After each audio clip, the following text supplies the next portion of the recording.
In this video today, we are going to talk about it's starting to smell a lot like football, and there is a real pause fest going on in the world of sports, the now controversial world of WNBA talk. All this and more coming up. Cold me on the panty style. I'm sorry, what was that? Cold me on the panty style. What the hell are you talking about? Cold me down on the panty style. Oh, call me down on the patty style. All right. Now, Image, baby, on the beats.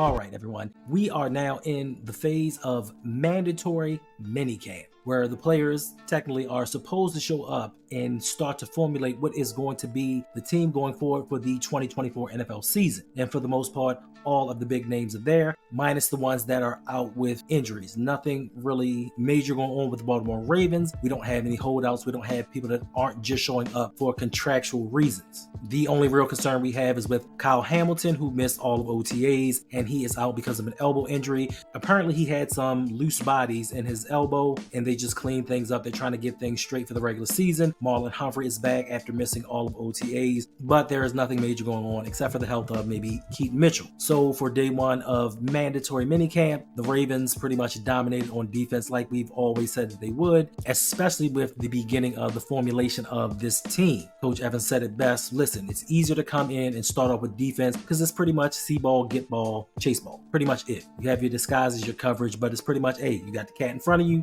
you go out there and do what you need to do. It takes a little bit more for the offense to gel, especially with all the new pieces. So it is no surprise that the Ravens defense dominated day one of minicamp. Now, there was a standout surprise to a lot of people. Tylan Wallace in one of the sessions caught the quote-unquote game-winning score in the back of the end zone versus Brandon Stevens. He is trying to solidify his spot on this team, being that he may be a roster bubble player. Now, a lot of people are going to say, hey, he's going to have special teams value going forward, especially with the punt return to win the game last season. But I thought that is the reason that the Ravens brought in Deontay Hardy to be that special teamer. He adds a little bit more speed, a little bit more wiggle, but this is going to be a camp battle. And there's not a lot to expect from the offense going forward. There are stalling plays. We are getting our first looks at everyone cohesively coming together and trying to pick apart which players are going to fit which position. So it's going to be a little more fragmented with the offense. Now, Lamar Jackson, he did throw 3 interceptions, one of which was not his fault. He threw an interception off of a bobble to Derrick Henry. And this is one of the concerns that some of us Ravens fans had with Derrick Henry, is his ability to catch the ball out of the backfield. But hopefully he gets things cleaned up. This is the time to make mistakes. Get yourself acclimated to how a new quarterback throws the ball. So I don't think this is really anything to worry about. We didn't bring Derrick Henry in here to be a receiving threat. But I think the biggest takeaway from all this is going to be who's going to be the starting left guard, right tackle. They're all in competition for these spots. Now, I know Daniel Faalele was in contention to be one of those players, but as of the problems and issues of last season, he's having an issue with his condition. I know that it gets hot and humid here in Maryland, but these are some things that you should plan for. He's not a rookie. He should know what to expect. We'll see what happens going forward. And speaking of Lamar Jackson and mandatory minicamp, up north, when you speak about the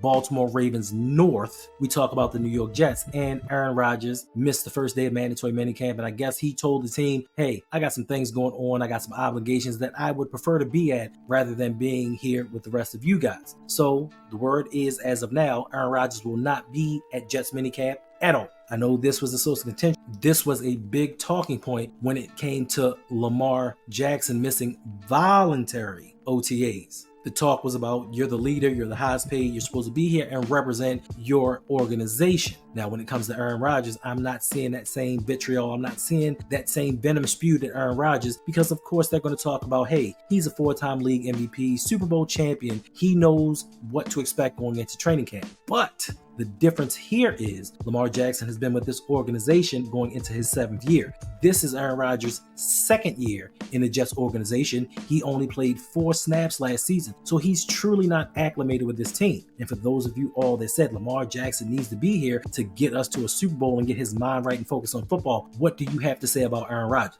I want those same people, even Ravens fans, to come at Aaron Rodgers the same way they came at Lamar Jackson. I don't care what you did in the past, you still are the leader of that team, Aaron Rodgers. So maybe you should show up.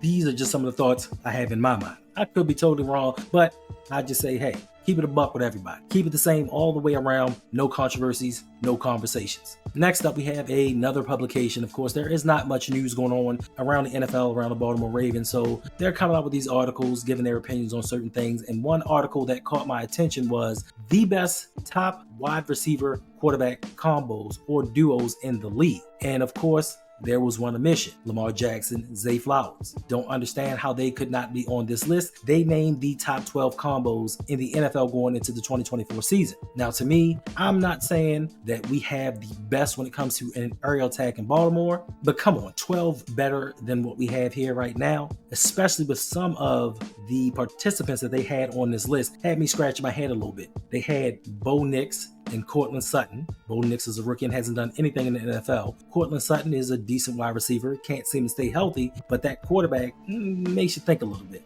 Then they had Daniel Jones and Malik Nabers. Malik Nabers could come in and be the next Justin Jefferson. We know the lineage of LSU wide receivers in the NFL. He could be something special, but Daniel Jones, Danny Dimes, has not proven anything in the NFL, and he's coming off an injury. He is not fully healthy. So how could you have him in the top 12 of this list? They also put Justin Herbert and Ladd McConkey. What has Ladd McConkey done in the NFL? Nothing. And Justin Herbert is going into his first season with the Baltimore villain Greg Roman as their new offensive coordinator. Don't know what you expect there. They also put in Will Levis, Calvin Ridley. Calvin Ridley is a solid wide receiver, but come on, Will Levis didn't even start a full season last year. Don't know what you're going to expect out of him. Don't know what you're going to get, but Will Levis, really? Also, they put Jalen Daniels and Scary Terry McLaurin of the Washington Commanders on this list. Jalen Daniels, Heisman Trophy winner, as special as he was last year, he's still a rookie. You don't know what you're going to get out of him. You don't know how he's going to acclimate himself to NFL life. Just don't know yet. So how you could put him as high as they did on this list, I'll never know. I understand CJ Stroud, Stephon Diggs. They didn't play together last season, but you take two truly great talents, put them together, you expect something. You can't expect much out of a rookie. Just like the Roma Doomsday and Caleb Williams. They were on this list too. You have two rookies,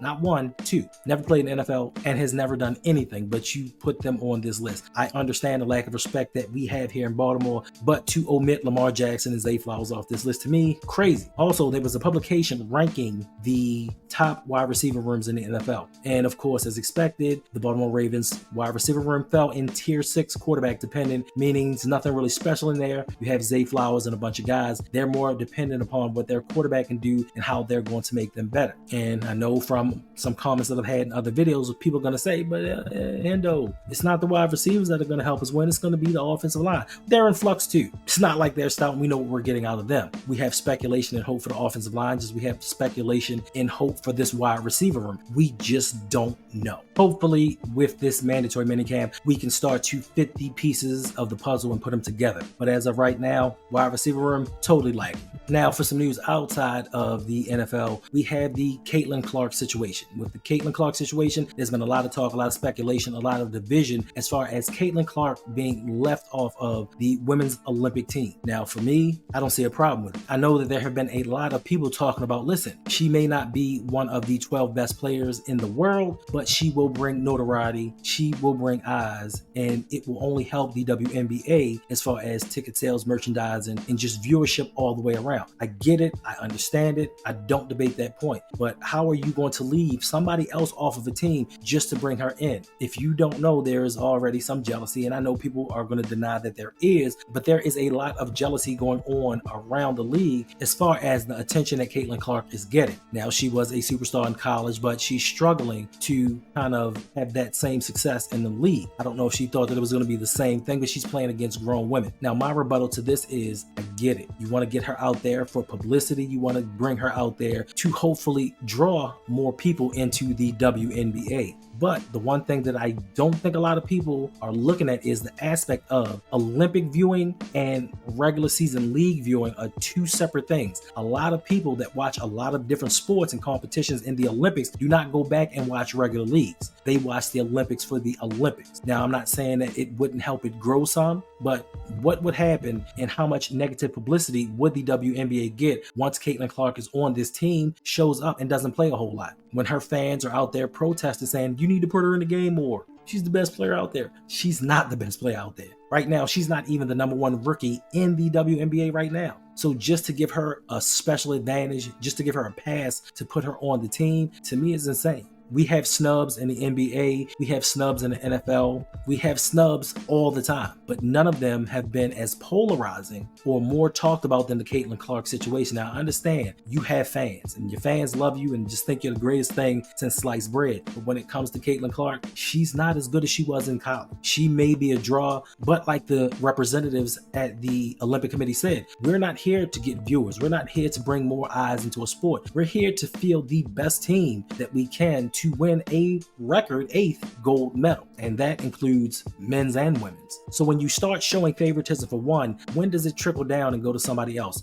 When in another situation do we say, well, you know what? Let's give this person a pass just because of this reason. I say if you keep it straight with everything, you'll never have a problem. Because if you treat everyone fairly and everyone the same, there can never be controversy. But I understand people want to see their girl, the one that they want to make the face of the league, and put her on this Olympic team. But as it stands right now, her skills don't qualify for her to make it. Sorry to say. And last but not least, we have the world of competitive eating. There is a bit of trouble going on in Major League Eating, where the 16-time world champion professional eater, as you want to call him, Joey Chestnut, has been banned from the 4th of July Nathan's competition. He's won this 16 times. He is the best in the world. This is the guy that beat out Kobayashi, who everyone thought was unbeatable, and went on to dominate the sport, if that's what you want to call it. Crazy part is, yesterday I was just watching the documentary on competitive eating, and then this news comes out, and the controversy started way back, and I think it was in like 2005 when Kobayashi was the champion, but he didn't feel like he was represented enough. He wanted to do competitions outside of the MLE. He wanted to be able to do off-brand competitions, make more money, build up his brand. But the MLE had him sign a contract stating, you will directly deal with us because technically we made you a star. I mean, I think they both had a hand in building up the sport, but they just wanted to keep all of this solely to them. So now fast forward about 16, 17 years later, and Joey Chestnut decides, I'm going to sign an endorsement deal with Impossible Foods to represent vegan, non-meat, hot dogs. And the MLE has lost their minds over this. They banned him for the next competition, stating that his contract states he's only supposed to deal with Nathan's. And yes, Nathan's has been there since the beginning. They helped build this sport up, but to focus and monopolize and keep all the money to yourselves and not let these gentlemen or ladies go out and have other business opportunities to make more money is insane. So now you take this 16-time champ, the world record holder. I believe he has eaten 72 hot dogs and buns in one sitting in I think a 12-minute period or 10. I know they changed the rules, but that's insane. So you take your most notable public figure, you take your Caitlin Clark, so to speak, for the sport, and you ban him from a competition. So now you're going to have some off-brand or some second or third place dude come in and win a title that was rightfully his, break his streak of winning, and possibly diminish your sport. I don't hear people coming from the rafters screaming, you need to let him eat. You need to let him eat. Because I'm sure winning 17 straight times, having your most notable, most popular athlete participate in a competition is a good thing for your sport, is a good thing for building up your brand. But once again, when you're talking in different realms and different people, it's okay to not voice your opinion when you feel something is wrong. It's pretty much like, oh, they're not going to let the guy eat? Well, life goes on. So once again, all I ask, keep it a bean, keep it a buck, keep it 100. With everybody across the board, you'll never have an issue. Did that go the way you thought it was going to go? Nope. All right. Appreciate y'all rocking out with me once again. Make sure that you hit that like button, subscribe, hit that notification bell so you are aware when I come out with new videos. Also, make sure you stay tuned for other opportunities that are coming up for me. Channel is growing, on the road to 5,000. Let's get it up there, people. I'm starting to do some things outside of the realm of Ravens football. Make sure y'all go and support that as well. I'm out here laboring, putting in more work than I am at my full-time job, trying to make these videos for you guys. Appreciate the ones that are watching, liking all the things you have done for me. We trying to grow. We trying to do things. And I need you, all of you, to help me do this. So once again, appreciate you all. And until the next video, it's your boy, and I'm out.